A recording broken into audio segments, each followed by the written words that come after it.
Andranomely Ankazobe matonto firindalo ny be tanàna.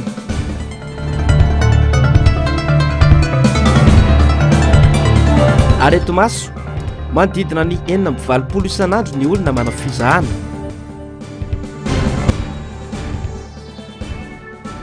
Raha am-pirenena mety hiroso amin'ny fifidianana sy ny vavam-bahoaka mialohan'ny fotoana ny fanjakana hoy ny antoko fiangonana. Manotra ny araba tompoko lahy sy tompoko vavy ho antsika rehetra manaraka ny fahitalavitry ny MBS amin'izao ariva izao. Tonga soa ianao atao anatin'ny fotoana ny fampahalalam-bavao koa dia asaiko ampanajana sy ampitiavana ianao anaraka izany hatramin'ny farany. Vavaony mety ho toetry ny andro avy hatrany, mety hisy fiforonana rivo-doza ao amin'ny ranomasimbe Indiana atao anatin'ny 5 andro manaraka raha ny vinavinandreo teknisianina ampamantatra ny mety ho toetry ny andro. Ambony heritsika amin'io fiforonana rivo-doza io hatramin'ny sabotsy ho avy izao. Mbola tsy fantatra na akasika na tsy ary Madagasikara nefa izay rivo-doza vao hiforona izay raha ny fanazavany teknisianina hatrany. Ho an'ny eto afovoantany manokana dia hena ny rotsakorana hatramin'ny farany herinandro ho avy izao. Fanadihadiana nataony onjalalana arany avy manana sy mbola afa-tsara. Ambony heritsika amin'ny fiforonana rivo-doza atao anatin'ny 5 andro manaraka ao amin'ny ranomasimbe Indiana raha ny vinavinandreo teknisianina mpamantatra mety ho toetr'andro. Any amin'ny ilany atsinana Madagasikara mety hisinzay fiforonana rivo-doza izay. Amin'ny sabotsy ho avy izao no fantatra na mety akasika ny Madagasikara na tsy izay rivo-doza vao hiforona eo. Amin'io andro ihany koa vao afaka mamaritra mety ho vizotrany sy ny tanjany ireo teknisianina. Any amin'ny manodididina ny sabotsy anoany zany dia misy fiforonana rivo-doza ato atsinanan'ny Madagasikara eo avaratry ny nosy ravavy misitaka avy ato ny depression dia miforona izy dia mety afeno fepetra ho rivo-doza izy zany ato atsinanan'ny nosy ato. Iena kosa androtsakorana ho an'ny eto afovoantany eto anatin'ny 3 andro raha ny vinavinandreo teknisianina mpamantatra mety ho toetr'andro hatrany. Somary miaina tanteraka androtsakorana aty amin'ny afovoantany manontolo tonga ny amin'ny farany herinandro any. Indrindra moa raha tena hoe misy aloha fiforonan'ny rivo-doza zany araka nambarantsika teo dia mahazo vahana kokoa aloha mialohan'izay ny rivotra aty atsimatsinanana. Dia ohatrany hoe ny erikerika sy ny orana manifinify kely mety ho isy aty amin'ny afovoantany maina kokoa zany. Fa mivangongo amin'iny avaratra andrefany nosy iny zany aty avaratra andrefana sy any amin'ny tendrony avaratra ny tena oram-baratra aloha atao anatin'ny andro katramin'ny farafaran'ny herinandro zany amin'ny ankapobeny. Maromaro ny rivo-doza hiforona ao amin'ny lakan-dranon'i Mozambika sy ny ranomasimbe Indiana amin'ity taon'ity, saingy iray na 2 ihany no mety akasika ny Madagasikara raha toa ka miisa 4 izany tamin'ny taon-dasa. Famanoa ny fiainany andavanandro ny mponina eny amin'ireo faritra avo amin'izao fiavian'ny orana izao. Tsy misy mieritreritra ny ala eny amin'ny toeram-ponenany ny mponina raha tsy efa misy loza tahaka ny ora mikija na ny rivo-doza. Toy ny isan-taona mandeha miantrano any amin'ny havana rehefa misy ny tranga mampiaya na misy fanalana amin'ny trano fonenana. Ando miaratiana sy ny ari-tanjona. Faritra mena arita ny mety ho tsanontany sy vato ny ety ambanina mpamarinana andafy avaratra ambohipotsy rehefa fitompa avaratra tahaka izao. Toy ny isan-taona miaina amin'ny zava-misy ny mponina. Na eo aza ny tahotra sy ny tebiteby tsy misy mieritreritra ny hiala amin'ny toeram-ponenana izy ireo raha tsy misy fanesorana na tranga mampatahotra. Raha ny fiainana ohatra ny fiainana andavanandro ihany zany satria taloha ny tetiny nampatahotra be. Zay zao mantsy efa ela ihany mipetraka teto. Na cyclone aza teto le hoe tsy azo ipetrahana taty dia mipetraka teto foana zay dia tsisy ninina moa zany tranga teo. Zay hatreto aloha zay mbola tsy mieritreritra hoe raha tsy hoe misy loza tsy maintsy elana dia zay no miala eto. Fa tamin'ile cyclone be reny dia zay tsy nijanona tato an-trano fa amin'ny tandro ihany zay mandeha aty an-trano. Fa rehefa amin'ny arivo zay matorany amin'ny havanay ihany. Indrindra rehefa avy ny orana dia misy an'ilay vato menjera sy ny drika dia mbola mitaintena mihitsy zay ty hoe ahoana ary zany raha ohatra ka hoe sanatria ety aminay. Nefa izay koa nefa raha hifindra dia tsy dia misy toerana hifindrana satria mahakamo be ilay hoe any amin'ny fianakaviana dia vezivezy eo foana dia mbola mijalijaly kely zay ty. Mitamberina an-tsaina ary toa nofo ratsy hatramin'ny androany ny tranga mahonena ny sety ety amin'ny faritra ity 5 taona latsaka kely izay. Nahafatesan'olona vokatry ny fiotsahan'ny vato. Mbola taverity avokoa ireo sombony tamin'ny takaitra vokatry ny loza. Misy araka izany fepetra raisiny isan-tokantrano manoloana izany hisorohana ny mety loza iseho. Ny zavatra efa nitranga moa zany teto dia fiotsahana vato. Dia tamin'iny moa zany tena tsy dia tena napoizina be ilay zavatra satria ohatran'ny tonga dia tampoka be taorinan'izay orana be izay tamin'ny efa taona lasa sady milatsaka. Dia izao zany izay efa mailomailo rehefa fotoana ohatr'izao dia tonga dia mamonjy an'ilay tranonay faharoa eny Antananarivo rehefa hafahafa io andro io. Ny météo zay dia rehefa mety hoe misy inona moa? Misy oram-be, rivo-doza. Vao hoe ho avy ny orana zany dia efa miala. Le mijery trano koa inga amin'izao efa sarotra be dia mbola ety ihany aloha fa miezaka ihany izay amin'izao. Ho an'ireo efa ela nipetrahana anaty ety, mahafantatra tsara ny tantara ary mandray fepetra mialoha.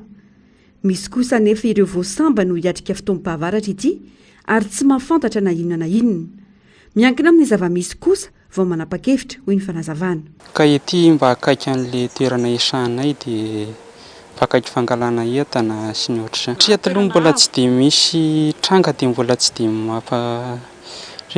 misy mampatahotra aloha satria mbola tsisy nahazo dia ohatrany tsy dia mbola misy mampiahiahy mihitsy loha hatreto.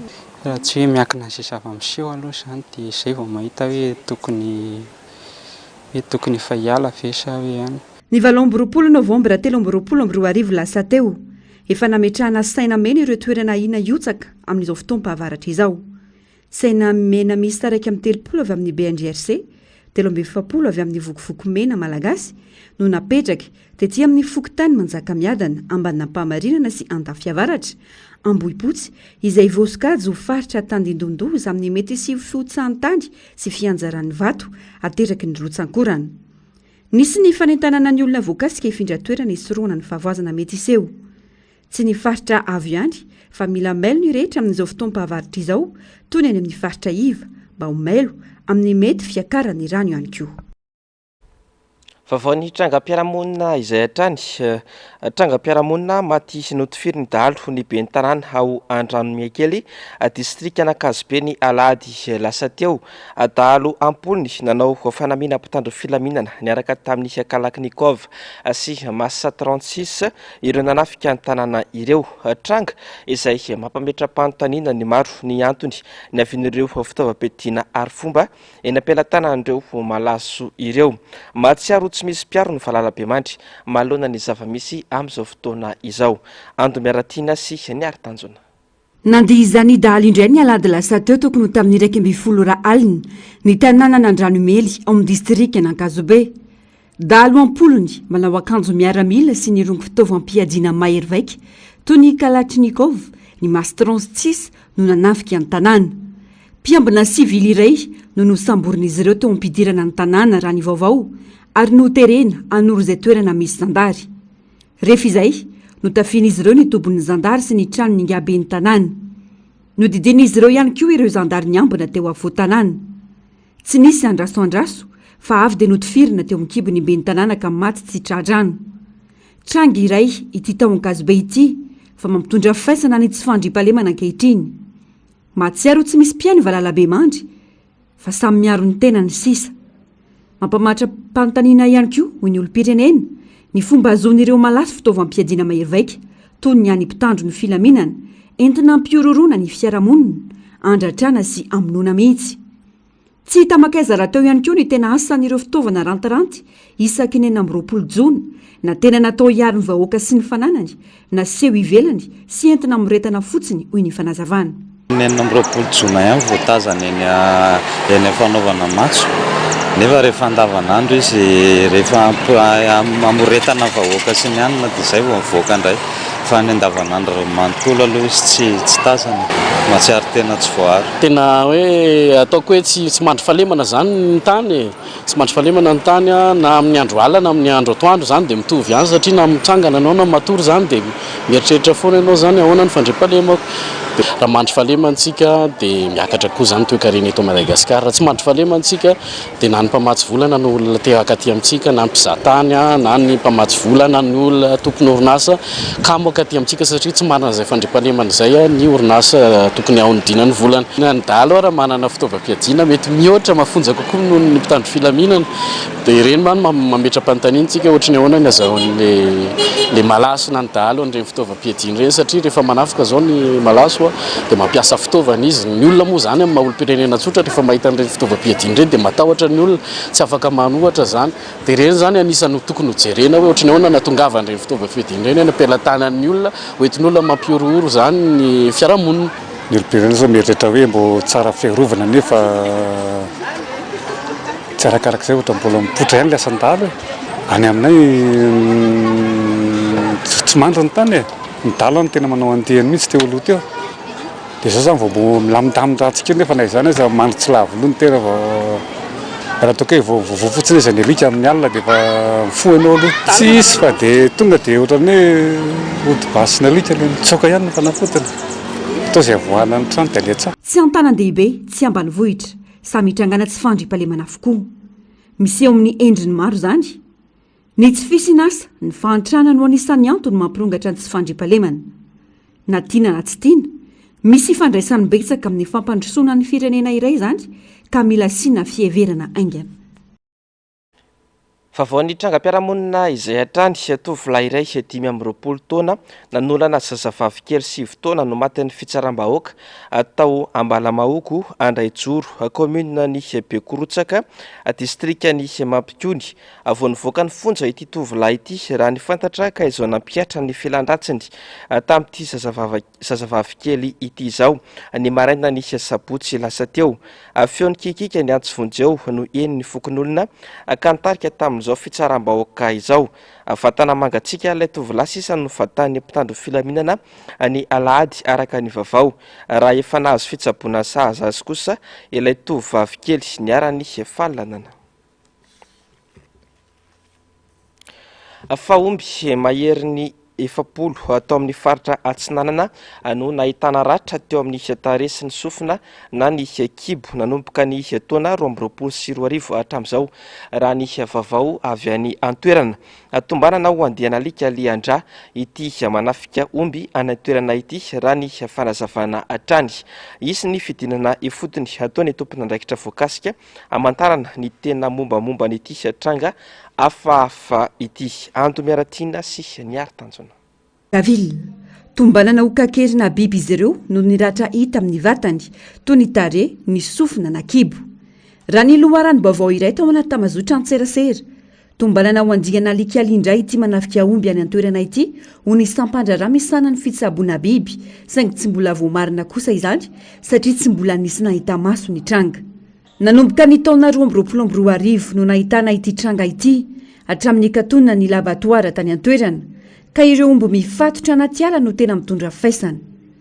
Nisy tranga 40 tao amin'ny fokotany Ambohimanarivo, iray tao Ambodiara, ny 12 tao Ambodiampaly, samy eo amin'ny komina Ambonivohitra Brickaville. Zanak'omby efa bolana hatramin'ny eritaona sy tapany no tena lasibatra amin'izany ary miafara amin'ny fahafatesana ny ankamarony. Amin'ny alina no mivoaka ilay biby ary mbola tsy nisy nahita ny endriny fokon'olona hatramin'izao raha ity vavao ity hatrany. Niverina nirongatra ity tranga ity ny volana Novambra sy Desambra 2024 teo ary ny ampy iray vaovao indray tamin'ny ity fiondohan'ny taona 2024 ity. Isy ny fidinana ifotony ataony tompona andraikitra voakasika tariny sampandra raha ny fitsaboana biby eo anivy ministera lefitra misana ny fiompiana ny Brickaville anao fanadiadiana lalina amantarana ny marina momba ity tranga mampahoro ny tantsaha any an-toerana ity ka miankina amin'izay no afantarana ny tena zava-misy marina. Lafim-bavaon'ny fahasalamana indray mananika hatrany amin'ny 20 mahery isan'andro ireo olona tonga amin'izah maso eny amina toeram-pitsaboana iray etsy Ampefilo nanomboka ny 1 Janoary 2024 no makaty. Ny tanora no maro anisa amin'ireo olona amin'izah maso ireo ny fijerena fahitalavitra ny solosaina ary ny finday be loatra no anisany mahatonga ny areti-maso hoy nambarany mpitsabo ny resaka tamin'ny mpanao gazetinay tamin'ity androany ity. Ho an'ny izay toeram-pitsaboana nanaovana fanadihadiana izay dia tsy mbola nisy marary manana ilay sotraretina mitovy amin'ilay areti-maso mirongatra any Mahajanga tonga tao amin'izy ireo onjalalany arany avy manana sy mbola afa-tsara. mirongatra tato ato ny areti-maso ary mihamaritra olona tonga mizaha maso eny amin'ireo toby fitsaboana manokana momba izany. Amin'ny ankapeny ny tanora mibetsaka amin'ireo tonga mizaha maso ato amin'ity toeram-pitsaboana iray eto Ampefiloha ity. Manodidina ny 9 isan'andro eo ny tonga ny mizaha maso eto, raha ny antontanisa nanomboka ny voalohan'ny volana janoary no makaty. Hatramin'ny androany anefa mbola tsy nisy olona manana soritra aretina mitovy amin'ilay areti-maso mirongatra any amin'ny faritany Mahajanga tonga tao amin'izy ireo. Hatramin'izao aloha izany mbola tsisy tranga ny areti-maso ohatra eto aminay nandalo teto aminay tanora mibetsaka marary maso tanana. Fa na dia izany aza misy foana ny trangany ny ankizy sy ny lehibe. Olana ara-pahitana misy voajanahary iny fa tsara kokoa le izay niteneniko teo izay manatona tobim-pahasalamana fantatra hoe inona ny tena olana dia omena solomaso fa raha ohatra misy tranga hafa ohatra dia referenay makany amin'ny tobim-pahasalamana hafa afaka mandray tanana aminy izy. Raha ny fampahafantarana nataon'ny tompon'andraikitra dia amin'ny alalan'ny fifampikasohana no ifindran'ilay areti-maso mirongatra any amin'ny faritany Mahajanga amin'izao. Mangidihidy sy mahavaivay no fiatomboan'ity aretin'ity ary lasa mivonto ilay maso avy eo. Ny fanasana tanana ary ny famerana ny fifampikasohana no isan'ny fitandremana voalohany tokony atao, fa eo ihany koa ny fanatonana mpitsabo ahafahana mamaritra ny zavatra tokony atao sy ny fanafody sahaza rehefa mahatsapa zavatra hafahafa amin'ny maso. Lafomba vaovao ny politika indray taona vaovao hitondrana fomba fijery vaovao sy ametrahana firenena matanjaka sy vanona ity taona ity hoy ny filoha-mpanorona ny antoko tiako Madagasikara. Raha niona tamin'ireo mpikatroka TIM avy amina distrika 5 ao amin'ny faritry Bongolava Itasy fotoana ny fampiarahaba natratra ny taona vaovao fa teo ihany koa ny dindinika amin'ny sampikatroka ao anatin'ny antoko tiako i Madagasikara. Germain Menjanary sy Tahiriny. Itondra fomba fijery vaovao sy ametrahana firenena matanjaka sy vanona ity taona ity koa ny filoha-mpanorona ny antoko Madagasikara. Raha niona tamin'ireo mpikatroka TIM avy any amin'ny distrika ny Tsoromandidy, Fenorivobe, Miarinarivo ary Soavinandrina. Manana adidy amin'izany ny olom-pirenena tsirairay fa indrindra ireo mpikambana eo anivo ny antoko. No mafisy ny filoha Ravalomanana fa tena maika ny fanavotana ny vahoaka malagasy sy ny firenena ary izany la ara-pahamiana ho azy. Manoloana izany dia miantso amin'ny firaisankina ny tenany. Amin'ny mahatony taona moa dia fomba sy fahendrena maha-malagasy ny fampiarahaba eo amin'ny Ray aman-dreny sy ny zanaka. Nanatanteraka izany ireo solon-tenany TIM avy ao Bongolava sy Itasy ireto. Fa tsy miatra araka ny tokony izy ny rafi-pitsarana mijoro eto amintsika manoloana ireo fandranana ny arem-pirenena antsokosoko. Mbola misy amin'ireo olona nanao tantely afa-drakotra ny volamena sy ny azo sarobidy ary ny maro hafa no mirihary eny anivon'ny fiarahamonina eny hatramin'ity androany ity. Mila tantandalana nefa ny firenena mba hitovizany rehetra araka izao fanatetiana nataony avitra Sondrabe sy mbola ava tsara izao. Mangina tsara eny sapony toy ny raharaha fanondranana volamena sy arem-pirenena samihafa. Raha tsy ilazavatsy ny volamena 370 kg tratra tatsy Afrika Atsimo, ny 370 kg tatsy Komoro, ny 430 kg tsy hita tao anatin'ny coffre-fort dia tsy amin'ny ministeran'ny arenakibony tany. Sombiny any ireo akoatra ny vato sarobidy ny andramena tamin'ny 7 sy 4 arivo. Tsy andreny sapony toy ny ireo fanadihadiana amin'ireo sokajiana ho trondro vavety ambadika ireny raha ireny ka vao maika manome fahefana ireo mpandika lalàna. Ny arenantsika roka fotsiny angalarin'ireo olona samihafa izay tsy voakitikitika mihitsy ireny ny volamena atao anatin'ny ministera ny very toy ny jerim-potsiny. Eny mety misy migadra ihany fa tena zay ve no izy ahoana atraiza le izy tsisy maheno zany. Ka apetraka eo ampilatanan'ireo atao koa hoe manam-pahaizana tsongom-bola eto amin'ny firenena mpitsara. Zay ny mena fahefana hitsara araky ny fahaizany sy ny eritreriny voaro ny lalàna zany. Ny tsara araky ny rariny sy ny tsy niary ny lalàna zany fa tsy azo elingelen'izy na manam-pahefana izy na filohan'ny repobliky zay no izy ary zay no lazay ny lalàna. Mahinona tsy zany fampiarina eto amintsika fa misy olona jerena fotsiny. Tsy manameloka lohan'ny fitsaransika fa hita kosa nefa fa ren'olon-drena dia mirehirehera ny fiarahamonina eny vao maika ary le olona manao fetrika sy manao fiteny milaza hoe zay tsy azon'ireo kitenany. Ny fomba fanao politika naparana fahefana atao amintsika dia mitondra makany amin'ny fampahantrana ny malagasy. Tsy tokony misy anavahana fa samy hiaran'ny lalàna ny rehetra marefy ny fitsarana manoloana ny tsindry atao azy ireo. Dia any ny fototra io rehefa io mikorotana dia mikorotana fiarahamonina satria ho aiza renao sasany manao fitsaram-bahoaka satria tsy matokontsony izy, ny sasany manao zay daniny kibony satria rehefa manana fahefana ianao ka miaraka amin'ireo mpitondra fanjakan'ireo dia tsy azo kitikitihana ianao. Iza ny tokony eo an'zay lay olona napetraka itsara ka raha fa io miozongozona io no miteny foana hoe zay ne voatsindry zay ne mena ambany mena dia io nefa raha ny firenentsika dia verina mandeha ny anaovanao politika, anaovako politika dia davako sezam-pahefana io dia ny afahako manao zay tiako atao fa tsy voafetra ny lalàna satria za miaraka amin'ny mpitondra. Zay ve zany ny antony politika? Tsy mahagaga raha politika amin'ny firenentsika raha zay no izy. Namafisin'ny filoha nasionalin'ny antoko HVM matrany fa tsy misy afa-tsy ny fampiarana ny lalàna isiny ny tany-tandalàna eto Madagasikara ihany no vahaolana. Mailaka ny fitondrana amin'ny fampiaran-dalàna ireo ivelan'ny loko politikany. Mitongilana ny rafim-pitsarana matoa-manjaka ny fitsaram-bahoaka. Tsy mijoro araka ny mahafialokalofan'ny madinika azy ny fitsarana eto amintsika noho ny tsindry sy baiky politika.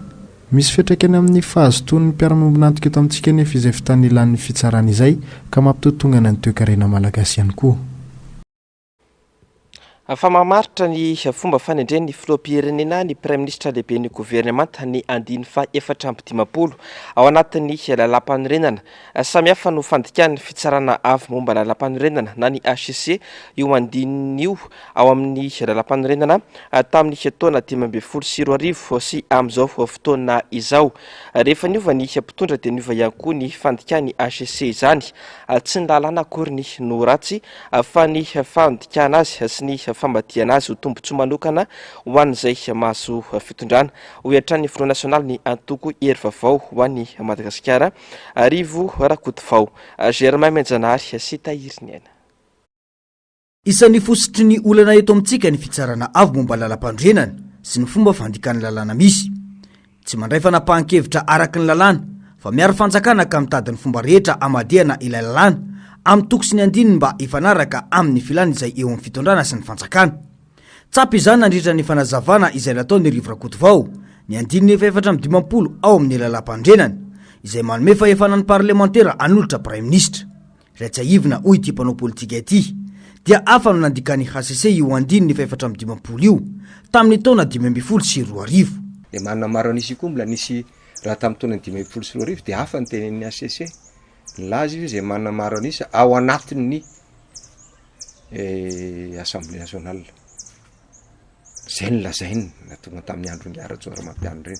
Tamin'ny valo ambin'ny folo sy roa arivo izy dia nilaza indray io HCC io nilaza hoe zay manana maro anisy lany tamin'ny fotoana ny fifidianana. Dia natonga ny hoe Ringahy Andry Rajoelina indray nitondra anarana praiminisitra satria izy manana maro anisy zany raha zay no izy. Noentina ny fifidianana any dia natonga ny Ngiatsay ho praiminisitra. Zany hoe mivadibadika tao zany io faratazonina fotsiny izy dia misy andraikitry ny parlementaire ny député zany eo amin'ny fanolorana anarana praiminisitra. Fantatritsika nefa ny ataoko hoe ny fiarahana zany filohan'ny repoblika na ny rafitra misy eto amintsika ny tsindry zay misy amin'ireo député ireo amin'ny alalany hoe olony antokonay ireo ranona napa-député andreo dia ireo amin'ny fanantanterahana azy zany tsy mipetraka ntsony zay fa tazana mihitsy hoe zay lazain'ilay filoha ihany no anarana terin'ilay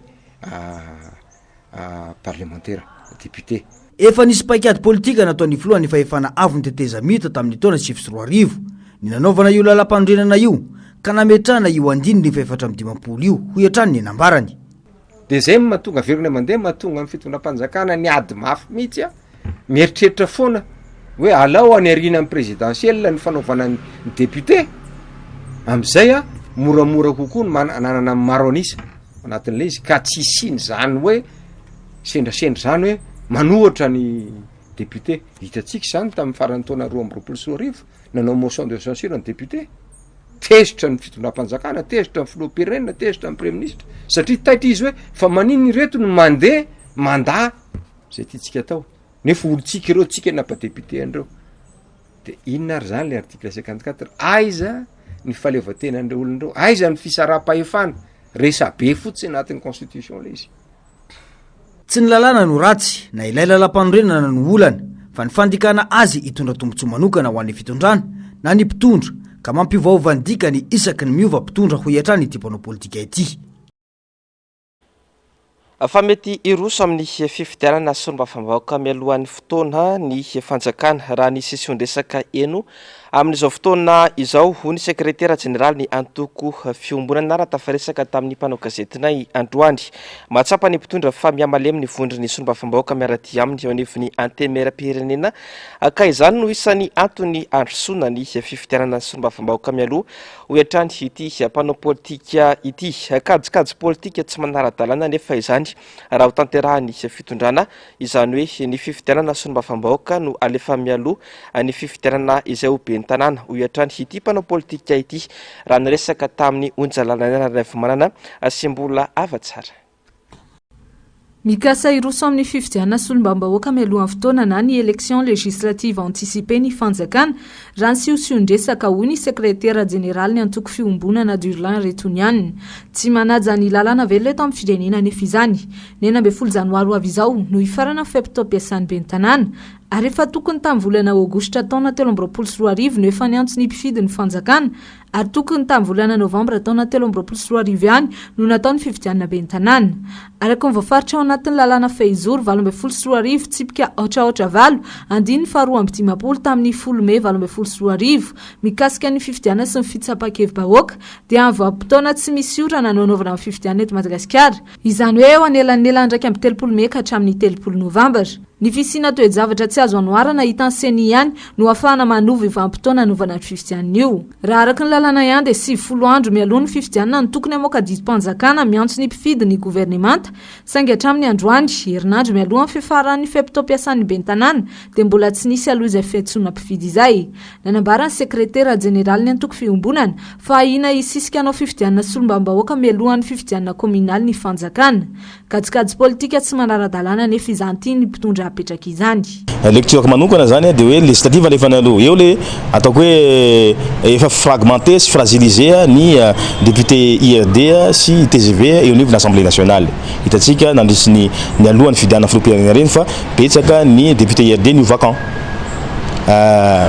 Eo ihany koa ny ataoko hoe lasa nilatsaka filoham-pirenena sasa lasa nanohatra dia noho ny fahatsapany an'izay mahatonga azy hoe aleo alefa aloha ny élection législative zany dia ireo député lany amin'ny anarany IRD amin'izay zany no hametraka ny ataoko hoe stratégie zany ahafahana mampandany ny maire zay sarotra ny anarana IRD na TGV amin'izay fotoana izay.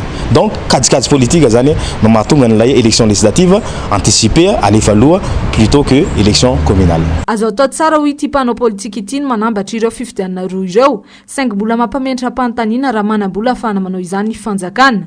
Olona anisany akaiky ny vahoaka sy mahafantatra amin'ny marary ny vahoaka ny ben'ny tanàna ka tsy tokony hitombotsoa sy ny kajikajy politika ny mpitondra natao mialohan'ny tombotsoam-bahoaka. Fa mitaky fijoroana zava-misy eto amin'ny firenena ankehitriny ho ny mpanao politika iray avy eo amin'ny distrikany Tsormandidy tamin'ity androany ity. Nambarany fa avadika araka izay ho tombotsoa ny antokony fitondrana ny lalàna misy eto Madagasikara.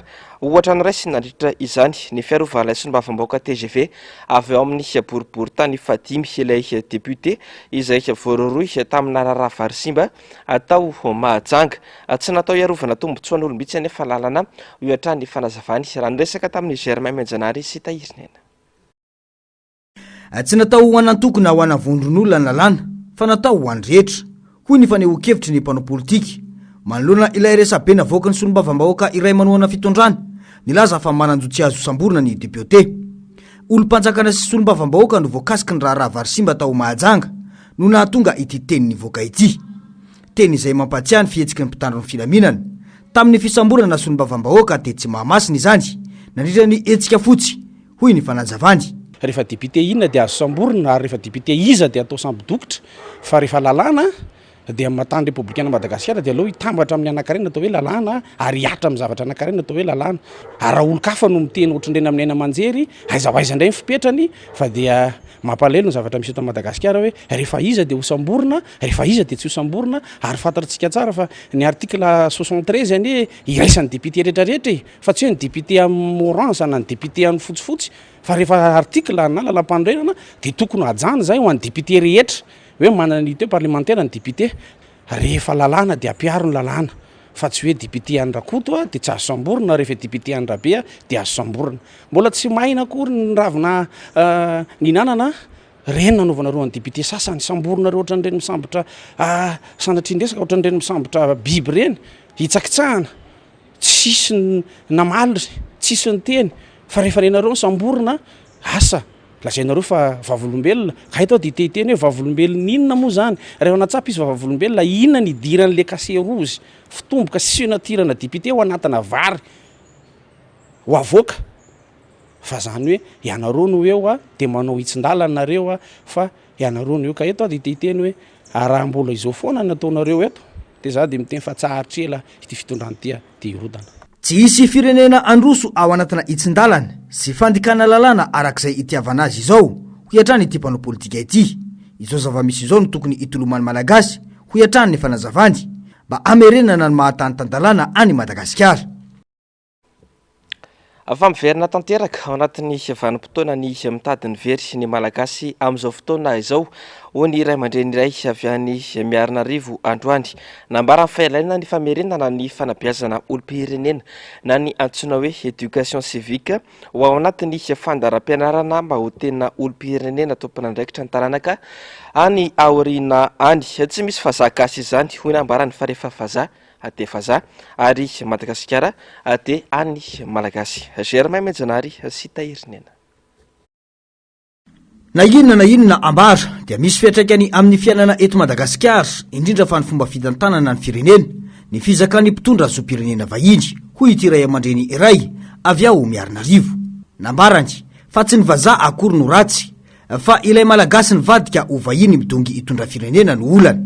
Mazava mantsy fa tsy iady izay ho tombotsoan'ny firenena sy ny vahoaka izay hoentiny olona mizaka zo-pirenena hafa io hoy ny fanazavany. Dia mahatononga ny tolona nataon'ireo ray aman-drenitsika niady amin'ny fanjanahantany zany hoe tsika tsy hoe mila mandroaka vazaha fa le hoe vazaha no hitondra atsika dia ohatr'izao zany tsika zao a dia izay ny zava-misy dia manjary mampalahelo le tolona rehetrarehetra nyseho dia voatery miverina zany isika makany fotony hoe taitra ve malagasy velona ve ny fitiavan-tanindrazana zay zany mba tiako aseho sy ampahafantarina malagasy hoe fantatrao very malagasy fa tokony ianao nitondra nyity firenena ity. Nisy zavatra tsara nentin'ireo vazaha reo ohatrany hoe fampianarana sy fampandrosoana sy ny zavatra rehetrarehetra saingy izao kosa vokatra le fanjanahantany dia matetika ireo mpanjanaka no migioka ny akabetsahany arena eto akibon'ny tany, ny akabetsahany arena eto amin'ny firenena dia izy zany mahazo tombony alohan'ny malagasy ary raha tsy mahagaga raha mahantra amin'ny malagasy satria lasa mivazaha ny arena dia izay tsika zany mahantra satria lasa ny olona ny velany ny arena zay angamba. Ilaina ny famerenana ny fanabeazana ny tanora amin'ny alalan'ny taranja iray ny maha olom-pirenena azy ho sarotra ny ho avy ny firenena raha ny tanora no tsy miraika amin'ny loza mitatao tahaka izao mahazo any Madagasikara izao ho iatrany ny nambarany. Fa zavatra tsara ampahafantarina ny tanora amin'izao fotoana izao dia famerenana aloha ny fampianarana n'le hoe civisme. Any ampianarana zany averina mihitsy ny aloha le hoe civisme dia ampianarina azy hoe inona zany citoyen, inona zany olom-pirenena, inona ny adidinao amin'ny firenenao dia tokony ho fantany zany hoe malagasy izy a dia zao ny adidiko amin'ny malagasy a. Zay angamba aloha ny voalohany indrindra dia zany angamba no hitomana ny tanora hoe tokony hafantatra tanteraka mihitsy ny adidy miandry azy eo anatrehan'ny firenena dia ahafahany mamelona ao am-pony zany hoe fitiava-tandrazana zany hoe tiako ty tandrazako ty ary zany manana didy hifidy zay hitondra eto amin'ny fireneko malagasy mitovy amiko. No mafisiny fa tsy misy firenena manana filoham-pirenena raha tsy i Madagasikara irery any. Miverina mitadiny very tanteraka isika ankehitriny ho iatrany ity ray aman-dreny ity. Voatendry ho praministra andimy ny Elisabeth Borne ny ministra ny fanabeazam-pirenena frantsay ny atoandro teo. Izy no nametraha ny filoha Emmanuel Macron ny fitokisany hitantana ny gouvernemanta amin'ny fampandehanana ara-panjakana taoriny ny fametraha-pialany Elisabeth Borne tamin'ny andro ny omaly. Andrasana farak'izay aingana ihany koa ny faranganany ny mpikambana iray asaminy araka ny toromarika nomeny ny filoha Emmanuel Macron. Avitra Sonabe sy Tahiriniana. C'est la fin du gouvernement d'Elisabeth Borne. Après 20 mois à Matignon... No tendren'ny filoha frantsay Emmanuel Macron prime ministre lehibe ny gouvernemanta ministre ny fanabeazam-pirenena Gabriel Attal. Ho malalatsinainy no nametra-pialana ny gouvernemanta nitarihan'i Elisabeth Borne tamin'ny alalan'ny fampahafantarana taratasy nomenan'ny filoha frantsay. Ny fiandohan'ity taona ity no efa nandihy ny resaka fahisin'ny fanavaozana ireo mpikambana ao anatin'ny gouvernemanta frantsay ka niafara tamin'izao fametraha-pialana tanteraka izao. Nahazo sorona manokana avy amin'ny filoha Emmanuel Macron ity prime ministre teo aloha ity araka ny fizarana nataony tao amin'ny page Twitterany. Ho an'i Elisabeth Borne totosany asana mpiandraketana azy nandritra izay herintaona sy 7 volana izay. I Gabriel Attal indray izany no iandraikitra ny asa-panjakana ao Matignon ary anangana ny mpikambana handrafitra ny gouvernemanta vaovao araka ny toromarika nomen'ny filoha frantsay azy. Tao amin'ny antoko sosialista ny atombohan'ny Attal ny taona 2014 hatramin'ny 2012. Taorian'izay nivadika nanaraka ny antoko noforoan'i Emmanuel Macron tenany ka nahatonga azy ho mpikambana mandrafitra ny biro mpanatanteraka ny antoko nanomboka ny taona 2012. Nanana sorodalina mazava teo amin'ny sehatra politika Gabriel Attal rehefa nitana andraikitra maro samihafa teo amin'ny tantaran'ny Frantsa. Izy ihany koa ny prime ministre zandriny indrindra tamin'ireo prime ministre lehibe ny gouvernemanta frantsay hatray. Efatra amin'ny 30 taona i Gabriel Attal izao mandray ny andraikitra mahalehibe ny gouvernemanta frantsay izao. Dia izay koa ry tompolasy tompokivavy netiko manakatona tanteraka ny fotoanan'ny fampahalalam-baovao tamin'ity androany ity. Isoraka ianao nanaraka izany hatrafarany ny fandarana ao Anamarina sy ny Global News izay no arahinao aorian'izao fotoanan'ny fampahalalam-baovao izay aorian'izay kosa ny horonan-tsara indray miseho mitondra lohateny Somerville-Hood. Ny sampana fampahalalam-baovao dia mametraka ny veloma mandrapitafa ho amin'ny rampitso indray. Veloma tompoko.